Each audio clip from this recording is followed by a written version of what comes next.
Bismillahirrahmanirrahim. Assalamualaikum warahmatullahi wabarakatuh. Sampurasun, salam Pancasila. Alhamdulillah, utawi channel pada hari ini bisa hadir kembali untuk melanjutkan serial Babat Pesantren di Tanah Pasundan. Episode kali ini saya akan membicarakan mengenai konflik atau huru-hara di Kesultanan Banten.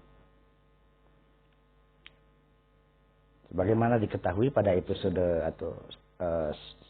yang lalu, saya menjelaskan tentang konflik antara Cirebon dengan Sumedang Larang.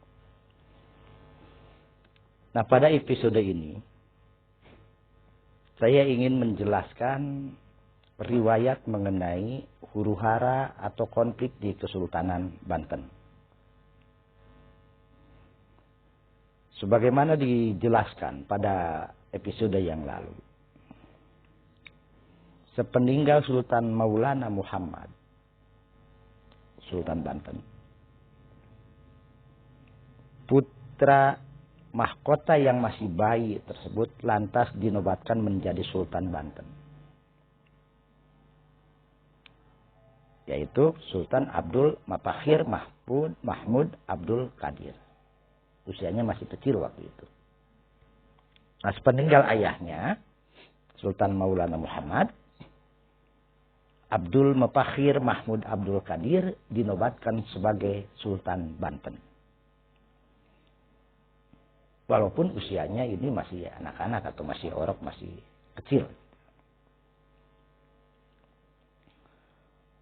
Peraturan di Kesultanan, kalau Sultan Banten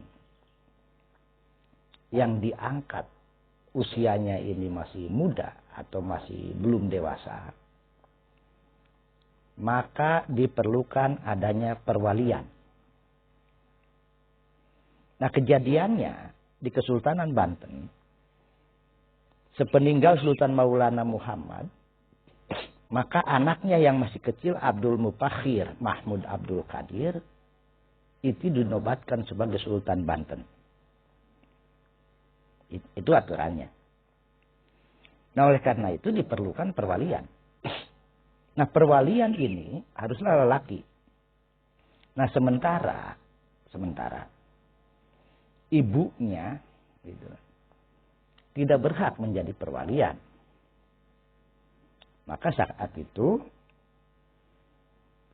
perwalian diserahkan sepenuhnya kepada para penggawa pemerintahan Kesultanan Banten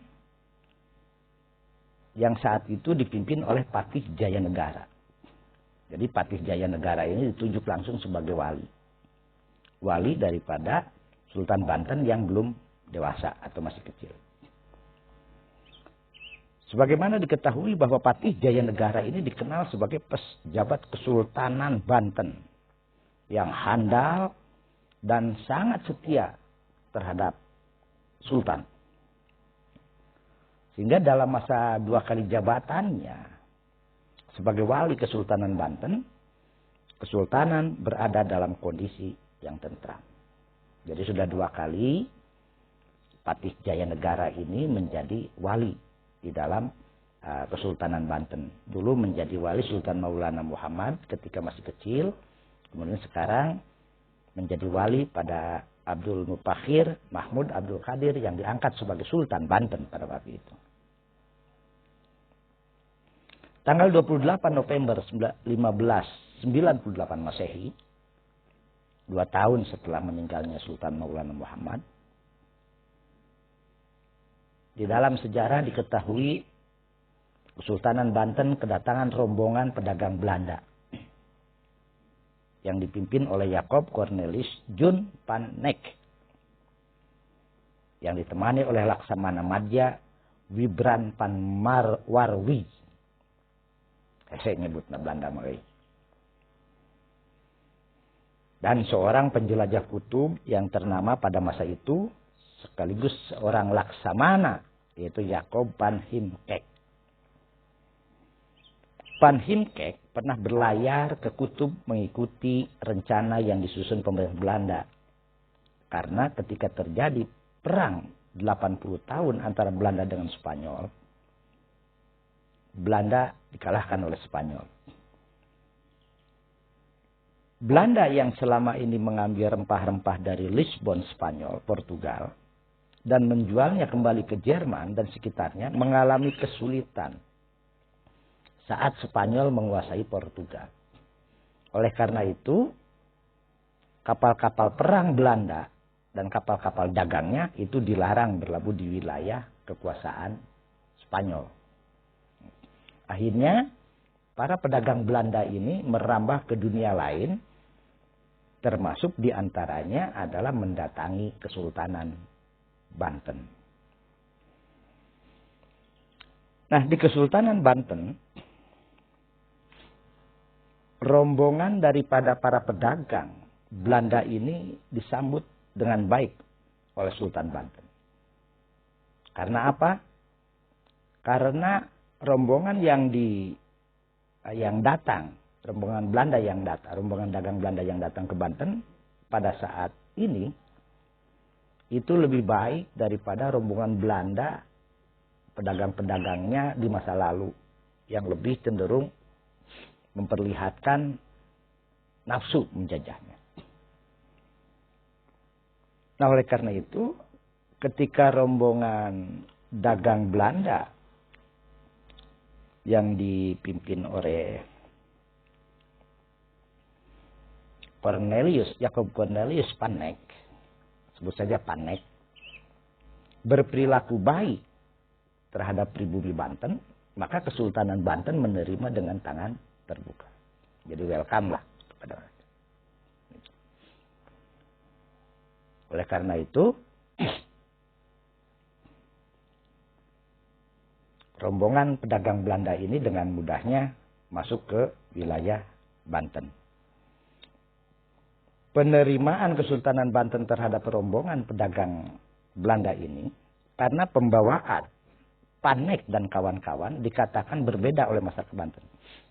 Sikapnya yang mudah membawa diri membuatnya diizinkan untuk bertemu dengan Sultan Abdul Mutakhir yang ketika itu baru berusia 2 tahun. Nah, kelihayan Belanda, para pedagang Belanda ketika menghadap Sultan yang masih anak-anak 2 tahun ini, mereka memberikan hadiah kepada Sultan. Sebuah piala berkaki emas sebagai hadiah untuk Sultan dan tanda persahabatan. Nah, ini cara gaya para pedagang Belanda untuk merayu Sultan Banten yang masih anak-anak itu. Pada tahun 1602 Masehi, Patih Jayanegara yang diangkat sebagai wali daripada Sultan Abdul Mutakhir meninggal. Nah, ketika Patih Jayanegara ini meninggal, posisi kewaliannya digantikan oleh adiknya. Namun, tidak berlangsung lama. Karena adik daripada Patih Jayanegara yang menggantikannya ini dipecat oleh Nyi Gede Wanugiri, ibu daripada Sultan Banten Abdul Mutakhir. Nah, ketika adik Patih Jayanegara ini dipecat oleh ibu Sultan Abdul Mutakhir, maka terjadilah kekosongan perwalian di Kesultanan Banten. Nah, Nyi Gede Wanugiri sebagai ibu Sultan berpikir bahwasanya aturan untuk menjadi wali daripada Sultan Banten yang belum dewasa itu harus laki-laki. Oleh karena itu, dia melakukan pernikahan. Pernikahan dengan seorang bangsawan keraton yang bernama Pangeran Camara. Dan ketika pernikahan itu terjadi, Pangeran Camara didesak, dinobatkan untuk menjadi wali daripada anaknya sebagai sultan yang masih anak-anak. Jadi Pangeran Cemara sebagai suami dari Nyi Gede Wanogiri yang baru itu diusulkan untuk menjadi wali daripada Sultan Banten. Namun permohonan ini ditolak oleh para sesepuh Kesultanan Banten. Akan tetapi, walaupun usulan Nyi Gede Wanogiri mengusulkan agar suaminya Pangeran Cemara menjadi wali dari anaknya sebagai sultan, ditolak oleh para sesepuh, namun beliau memaksakan kehendaknya. Akhirnya, dengan keputusan sepihak, Pangeran Cemara, suami daripada Nyi Gede Wanogiri, dinobatkan sebagai wali Sultan Banten, yaitu Abdul Mutakhir. Nah, namun sayang, ketika Sultan Cemara ini menjadi wali daripada Sultan Banten, dia melakukan satu kebijakan-kebijakan yang kurang disenangi. Kenapa? Karena setelah menjadi wali Kesultanan Banten, Pangeran Cemara melakukan perjanjian-perjanjian kerjasama. Terutama perjanjian kerjasama dagang dengan para pedagang Eropa yang masuk ke Kesultanan Banten. Ini bisa jadi motivasinya adalah motif profit oriented, motivasi untuk memperkaya diri, bahkan bisa untuk motivasi yang lainnya atau motivasi politik. Nah, kondisi seperti ini tidak disukai oleh rakyat Banten. Karena banyak rakyat Banten dan para pejabat daripada Kesultanan Banten ini merasa tidak puas dengan hal ini. Bahkan di wilayah-wilayah kekuasaan Banten, di daerahnya itu sering terjadi kerusuhan-kerusuhan. Yang sengaja itu diadu domba oleh para pedagang asing Belanda dan Spanyol yang ada di wilayah Banten. Jadi terjadi keributan di masalah perjanjian dagang. Nah, oleh karena itu, keberadaan Pati sudah tidak dihiraukan lagi oleh para pejabat di wilayah Banten. Jadi kedudukan Sultan Cemara sebagai suami daripada Gede Wanogiri yang dinobatkan sebelah pihak oleh Nyi Gede Wanogiri sebagai wali Sultan Kesultanan Banten, ini sudah tidak dianggap oleh rakyat Banten maupun para pejabat pemerintah di Kesultanan Banten. Sehingga kekuasaannya tidak dihiraukan oleh rakyat Banten dan para pejabat lain. Dan kekuasaan Pati daripada Pangeran Cemara ini hanya terbatas pada keraton. Jadi perintah-perintahnya hanya berlaku di keraton, sementara perintah kepada rakyatnya itu tidak dihiraukan oleh rakyat Banten. Nah, ini kenyataannya yang terjadi di Kesultanan Banten ketika dipimpin oleh kewalian Pangeran Cemara. Jadi keberadaannya itu sudah tidak diakui, tidak dihiraukan oleh masyarakat sekitarnya.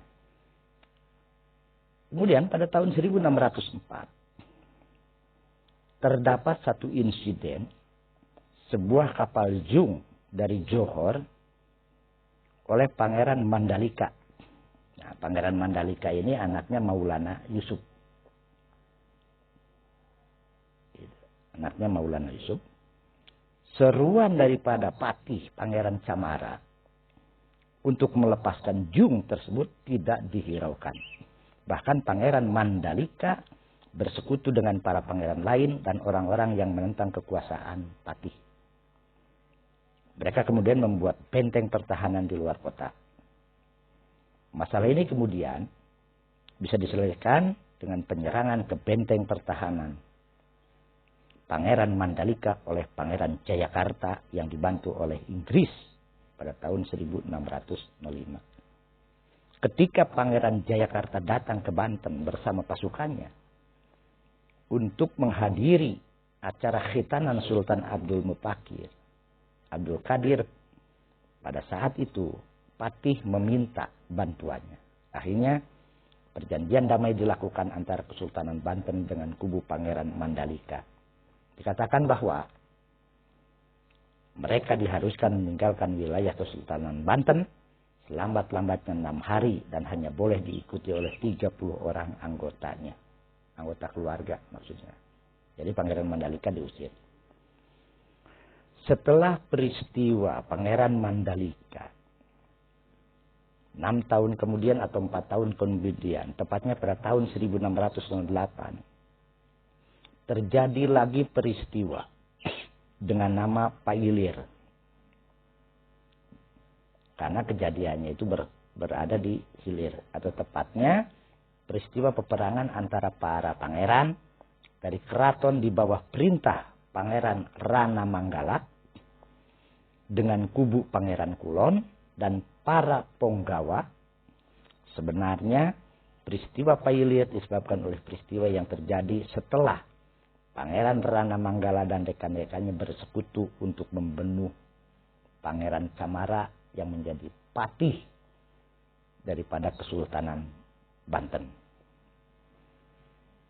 Keadaan Kesultanan Banten setelah peristiwa Pangeran Mandalika tidak bisa dikatakan membaik. Jadi setelah Pangeran Camara mengalahkan Pangeran Mandalika dibantu oleh Pangeran Jayakarta, kondisinya justru semakin memburuk. Di daerah, para penguasa sibuk mempersenjatai diri untuk memperkuat kedudukannya masing-masing. Jadi di daerah wilayah Kesultanan Banten ini mulai siap-siap akan terjadinya kerusuhan atau keributan. Nah, kondisi seperti ini justru dimanfaatkan oleh para pedagang Belanda dan Spanyol yang berada di Banten. Kacaunya kondisi Kesultanan Banten kemudian oleh Pangeran Rana Manggala, Pangeran Mandura, Pangeran Kulon, Pangeran Singaraja, Tubagus Kulon, Dipati Yudanegara dan lainnya mengadakan pertemuan guna membahas kondisi Banten. Disimpulkan bahwa semua yang terjadi, kerusuhan-kerusuhan dan konflik, itu semua adalah kesalahan Pangeran Cemara yang menjadi patih daripada Kesultanan Banten. Terutama dari mulai membuat kebijakan yang tidak memihak Kesultanan Banten, hingga lainnya di mana figurnya tidak dapat dijadikan panutan. Jadi akhlaknya jelek. Pada pertemuan tersebut kemudian disepakati untuk membunuh patih Pangeran Cemara sebagai wali Kesultanan Banten. Sebab dianggap sebagai penyebab masalah yang terjadi. Upaya untuk membunuh patih Pangeran Cemara itu diserahkan kepada Depati Yudanegara dengan jaminan keselamatan dari Pangeran Rana Manggala, Pangeran Mandura, dan juga Kodi Kesultanan Banten. Jadi yang diperintahkan membunuh ini adalah Depati Yudanegara, yaitu membunuh patih Pangeran Camara sebagai wali Sultan Banten. Pada tanggal 23 Oktober 1608 Masehi, Depati Yudanegara membakar bagian dalam keraton, sehingga patih Camara keluar tanpa membawa Sultan Abdul Mutakhir. Yang dikatakan, walaupun patih yang sekaligus suami ini Gedeng Wanugiri adalah orang yang membuat kebijakan kurang berpihak kepada Kesultanan Banten dan tidak mampu menjadi figur yang baik, namun beliau dianggap sebagai ayah sambung dari Sultan Abdul Mutakhir. Dengan penuh tanggung jawab, mendampingi Sultan dalam setiap pertemuan dengan para pejabat dan lain sebagainya. Sehingga Sultan Abdul Mufakhir yang masih remaja pada masa itu sangat dekat dan menyukainya. Dalam riwayat, setelah patih dan juru tulisnya keluar dari keraton, karena keratonnya itu dibakar oleh Depati Yudanegara, Depati Yudanegara kemudian membunuhnya. Jadi membunuh Patih Pangeran Camara sebagai wali Kesultanan Banten. Dalam peristiwa itu, kebakaran yang terjadi di keraton dan ditujukan untuk membunuh Pangeran Camara sebagai patih wali Kesultanan Banten sebenarnya sudah terjadi beberapa kali setelah peristiwa Pangeran Mandalika. Jadi dulu juga Mandalika ingin membunuh patih Pangeran Cemara. Peristiwa pembakaran yang terjadi pada tanggal 4 Desember 1605 yang dapat diatasi. Kemudian peristiwa kebakaran selanjutnya terjadi pada tanggal 16 Juli 1607 Masehi, di mana kebakaran berhasil menghanguskan kediaman patih. Namun pada peristiwa ini patih berhasil selamat.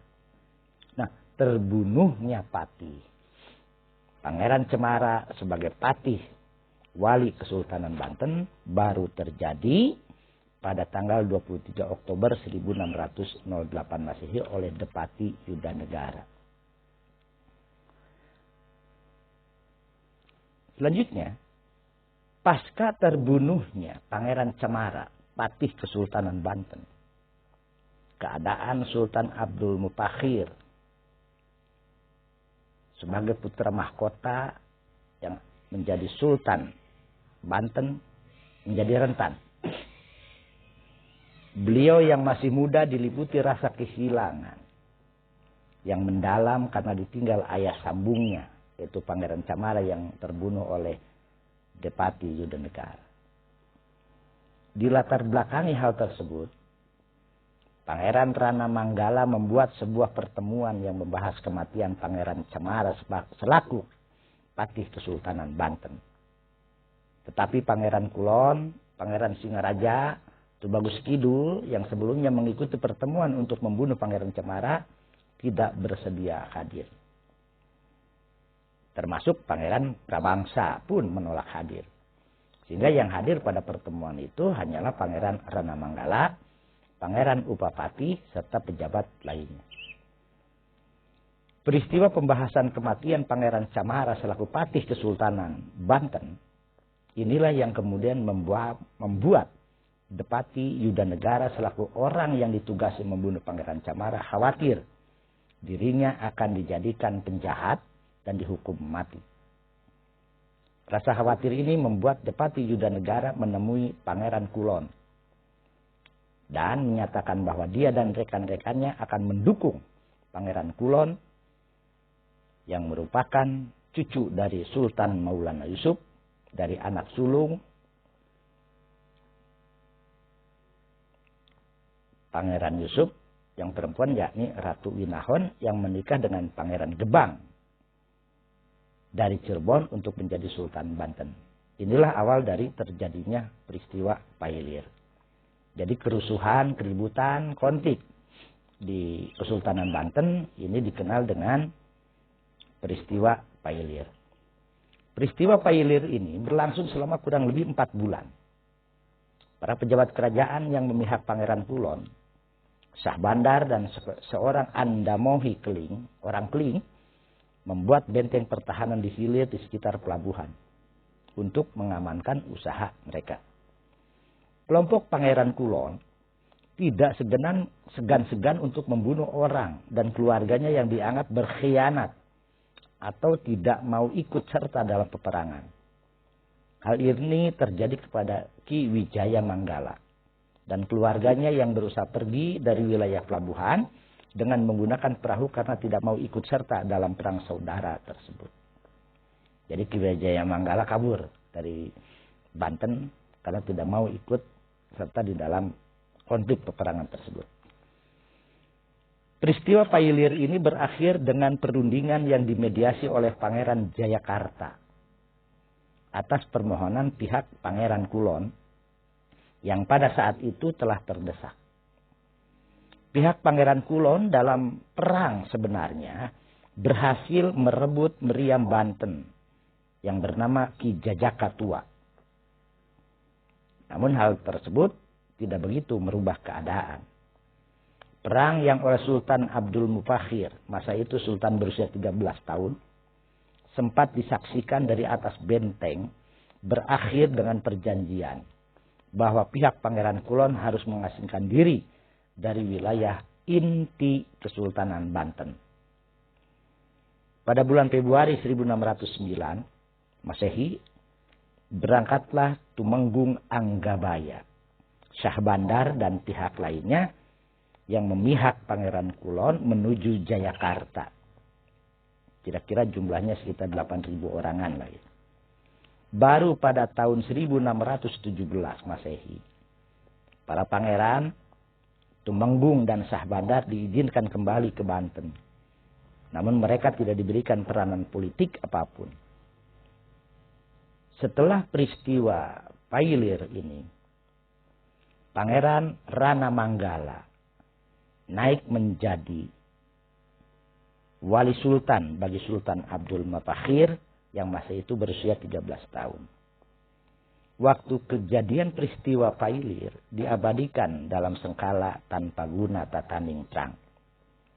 Jika dihitung dari penyebab atau latar belakang munculnya peristiwa Pailir hingga tuntasnya perpindahan 8.000 orang pengikut Pangeran Kulon, maka secara keseluruhan peristiwa ini berlangsung pada tanggal 8 Maret 1608 hingga 26 Maret 1609 Masehi. Sementara inti peperangan dalam peristiwa Pailir berlangsung sekitar akhir Oktober atau awal November 1608 hingga perundingan damai yang menghasilkan keputusan pengasingan kepada pihak Pangeran Kulon pada bulan Februari 1609. Selepas peristiwa Pailir, Pangeran Rana Manggala menjabat sebagai wali Sultan Banten, menggantikan Pangeran Camara ayah sambung Sultan yang terbunuh. Setelah penetapannya, segera Pangeran Rana Manggala melakukan penertiban dan peninjauan ulang terhadap peraturan yang dibuat oleh wali Sultan sebelumnya berkenaan dengan para pedagang Eropa. Pajak kemudian ditingkatkan, terutama yang berasal dari wilayah Banten. Pangeran Rana Manggala sebagai wali sultan melakukan hal tersebut dikarenakan berpendapat bahwa para pedagang Eropa di wilayah Kesultanan Banten tidak hanya berniat berdagang saja, namun juga berniat mencampuri urusan internal Kesultanan Banten. Jadi itu prediksi daripada Pangeran Rana Manggala sebagai wali Sultan Banten, sehingga menaikkan pajak kepada para pedagang Eropa. Karena menganggap para pedagang Eropa ini selain berdagang, juga mereka ada kepentingan mengintervensi daripada urusan internal Kesultanan Banten, bahkan cenderung akan melakukan penjajahan. Setelah peristiwa Pailir yang menyebabkan migrasi besar-besarnya para pendukung Pangeran Kulon ke wilayah Jayakarta di tahun 1609, setahun kemudian di tahun 1610, untuk pertama kalinya POC, Verenigde de Oost-Indische Compagnie, mengangkat gubernur jenderal untuk Pulau Jawa, yaitu Pieter Both. Gubernur jenderal Pieter Both bertugas untuk mencari sebuah tempat guna mendirikan kantor dagang POC, sekaligus dapat dijadikan sebagai pusat pelayaran seluruh Hindia. Gubernur jenderal Both kemudian memilih wilayah Kesultanan Banten sebagai calon tempat pendirian kantor dagangnya. Dikarenakan selama ini, sejak misi dagangnya Jacob Panek, Belanda sering membeli dan menumpuk barang dagangannya di Banten. Tetapi, karena khawatir bahwa suatu saat akan ada gangguan dari penguasa setempat, dan juga dikarenakan aturan-aturan baru yang diberlakukan oleh wali sultan, yang baru yaitu Pangeran Rana Manggala, maka Gubernur Jenderal Pieter Both di tahun yang sama memalingkan orientasinya dari wilayah inti Kesultanan Banten ke wilayah Jayakarta. Gubernur Jenderal Peter Both melakukan perundingan dengan Pangeran Wijayakrama. Dia adalah penguasa wilayah otonomi Jayakarta. Nah, Pangeran Wijayakrama ini dikenal dengan nama Pangeran Jayakarta. Untuk membahas seputar perumusan naskah perjanjian pembayaran bea, proses-proses hukum, serta pembelian sebidang tanah di sisi timur Sungai Ciliwung guna mendirikan rumah dari batu dan kayu yang berfungsi sebagai tempat tinggal, kantor, dan gudang. Perjanjian yang dibagi menjadi dua bagian tersebut, satu bagian berkenaan dengan bea dan masalah hukum, satu lagi berkenaan dengan penjualan tanah. Kemudian pada tahun 1611 perjanjian itu ditandatangani. Uang sebesar 1.200 real kemudian diberikan kepada Pangeran Jayakarta sebagai pembayaran atas pembelian tanah di sisi timur Sungai Ciliwung seluas 50 kali 50 padam atau depak. Akan tetapi, rumusan kedua naskah awal surat perjanjian tersebut sengaja dibuat berbeda oleh POC di bawah Gubernur Jenderal Peter Both. Hal tersebut dilakukan sebagai alasan menyerang pihak Kesultanan Banten karena tidak menepati perjanjian di kemudian hari. Adanya perbedaan antara rumusan naskah awal dengan surat perjanjian tersebut menimbulkan pengertian yang berbeda antara Pangeran Jayakarta dengan Gubernur Jenderal Peter Both. Dalam ketentuan perihal penjualan tanah misalnya, dalam ketentuan hukum Kesultanan Banten tentang pertanahan yang juga berlaku di wilayah Jayakarta, dinyatakan bahwa tanah adalah milik Sultan Banten yang hanya boleh dipergunakan untuk waktu tertentu dengan syarat-syarat yang bisa berubah sewaktu-waktu. Tetapi dengan perbedaan yang dibuat oleh POC, maka pembelian tanah tersebut diartikan sebagai perpindahan kepemilikan dari Sultan Banten kepada POC. Walaupun terjadi ketegangan akibat rumusan naskah yang berbeda dengan naskah pada perundingan awal, tetapi tanah untuk POC akhirnya ditentukan. Jadi memang begitu liciknya Belanda untuk menguasai tanah-tanah di Nusantara. Tanah untuk POC disetujui berada di sisi timur Sungai Ciliwung, bertambingkan dengan pecinan kampung Tionghoa yang dikepalai oleh Wat Ting, seorang nahoda di sekitar terusan Kali Besar, dan kampung pribumi di sebelah timurnya yang dikepalai oleh Kiai Arya yang juga merupakan patih Pangeran Wijayakrama atau Pangeran Jayakarta, penguasa Jayakarta. Di tahun yang sama, 1611, Gubernur Jenderal Peter Both segera menunjuk Abraham Tuneman untuk mendirikan gudang yang tidak permanen berukuran 31,5 kali 11,4 meter. Terbuat dari gedek, tembok kayu, dan batu. Gudang tersebut kemudian dapat diselesaikan pembangunannya oleh Abraham Tuneman pada 1613. Jadi kurang lebih 2 tahun. Gudang yang di sebelah timur, terusan Kali Besar, bagian dari aliran Sungai Ciliwung yang berada di sebelah timur, Istana Pangeran Jayakarta. Di seberang terusan Kali Besar terdapat perkampungan yang dipimpin oleh Ki Arya, patih Pangeran Jayakarta. Kemudian diberi nama Nassau. Pada 7 November 1614, Gerard Regen, seorang pedagang dan salah satu pemilik dari New Company, Brabantse, serta anak dari Peter Reynes, pembuat sabun, diangkat menjadi Gubernur Jenderal Hindia Belanda.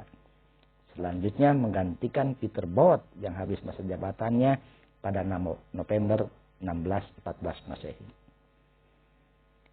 Tahun 1615 terdapat kabar bahwa Gubernur Jenderal sebelumnya yaitu Peter Both yang tengah kembali ke Belanda bersama 4 kapalnya selama masa jabatannya mendapat kecelakaan di laut sekitar Mauritius.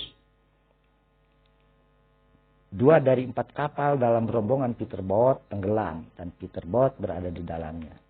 Berkenaan dengan kepemimpinan Gerard Reynes, dikatakan bahwa Gubernur Jenderal Gerard Reynes bersikap tidak lebih baik dari pendahulunya.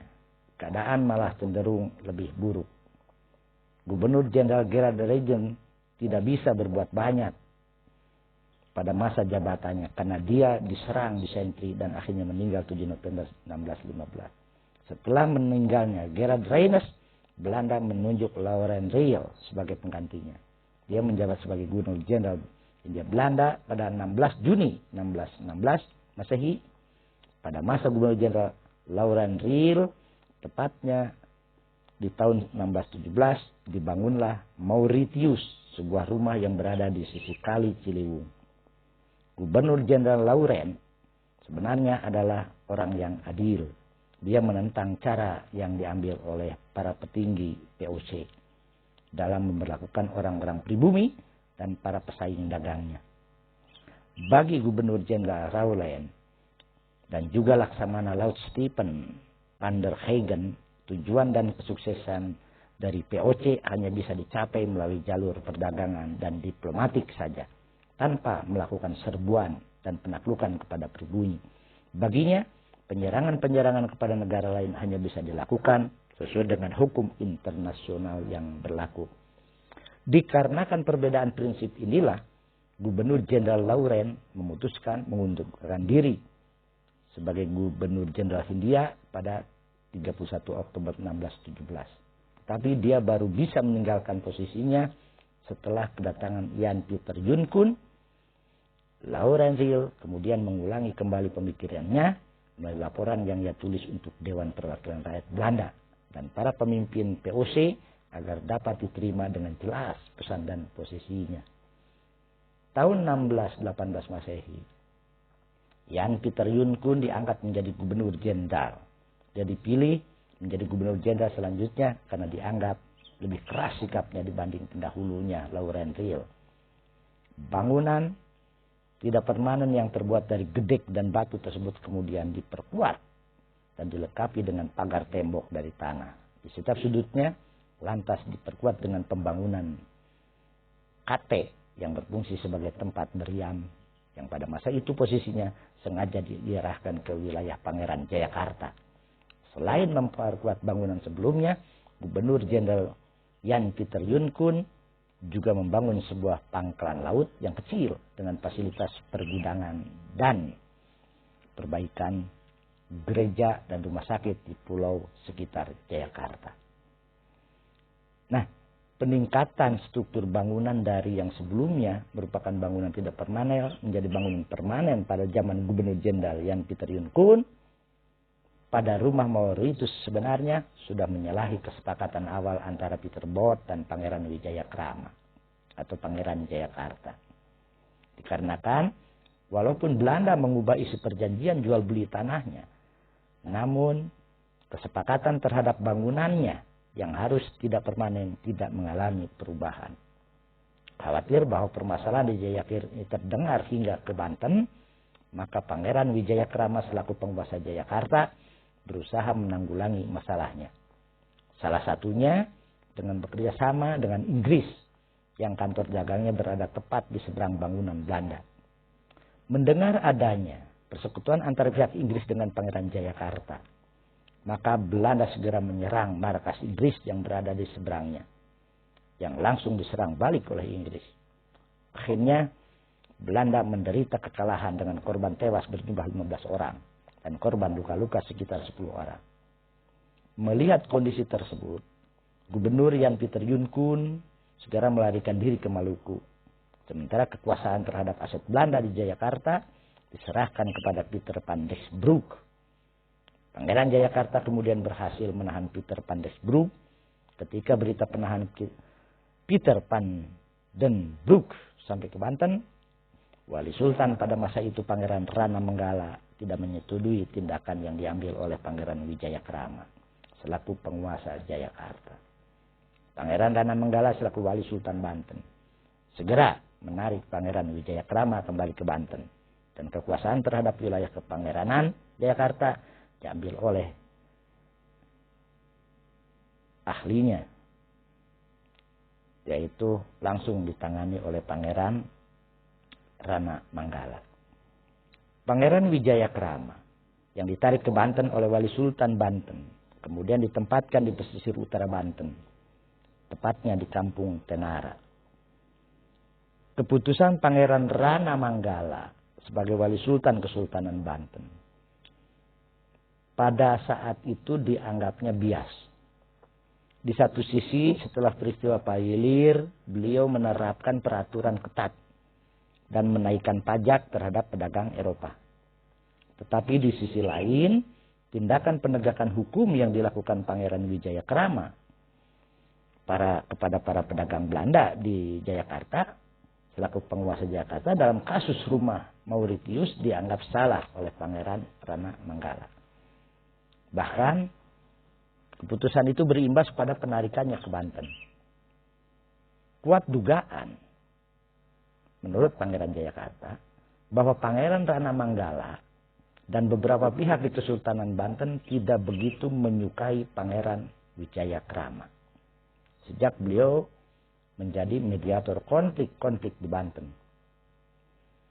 Sebagian pihak Kesultanan Banten berpendapat bahwa Pangeran Wijayakrama terlalu berpihak kepada para golongan yang menyusahkan Banten, para pemberontak. Sebut saja dalam kasus terbunuhnya Sultan Maulana Muhammad di Palembang. Tindakan Pangeran Mas yang dianggap membuat Sultan Maulana Muhammad terbunuh dalam penyerangan ke Palembang membuat banyak orang di Banten tidak menyukainya. Beliau lantas pergi ke Jayakarta untuk meminta bantuan agar diperbolehkan menetap di sana. Walau kemudian dia dibunuh oleh anaknya sendiri.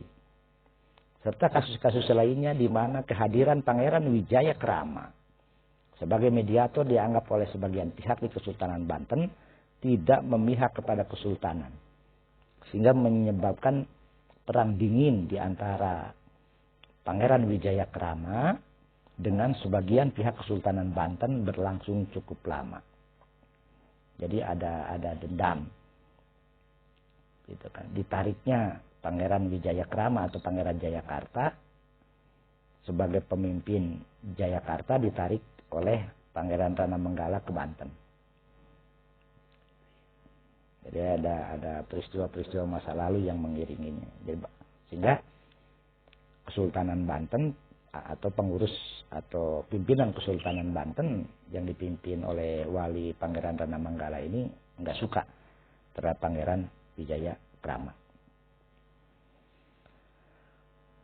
Nah, peristiwa-peristiwa yang di Banten sehingga terjadinya penarikan daripada Pangeran Wijayakrama atau Pangeran Jayakarta sebagai pemimpin Jayakarta, kemudian ditarik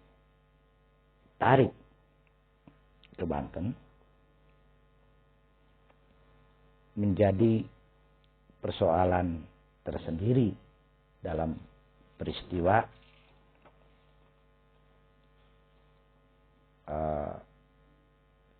huru-hara konflik di Kesultanan Banten. Nah, oleh karena itu, untuk episode huru-hara di Kesultanan Banten berakhir kepemimpinan daripada wali Kesultanan Banten oleh Pangeran Rana Manggala,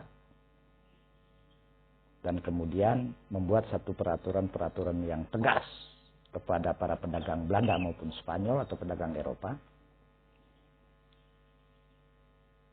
sehingga kepemimpinan di Kesultanan Banten menjadi kuat dan tentram. Namun demikian, secara internal ada persoalan hubungan antara Pangeran Rana Manggala dengan Pangeran Jayakarta sebagai penguasa Jayakarta atau Pangeran Wijayakrama, sehingga perang dingin antara Pangeran Rana Manggala sebagai wali Sultan Banten dengan Pangeran Jayakarta sebagai pemimpin Jayakarta terus berlanjut sangat cukup lama.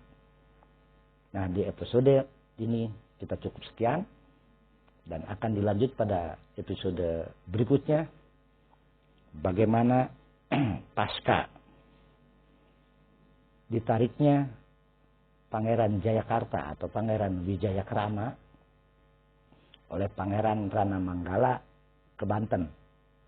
Jadi dalam hal ini terjadi pemecatan terhadap Pangeran Jayakarta sebagai pemimpin Jayakarta.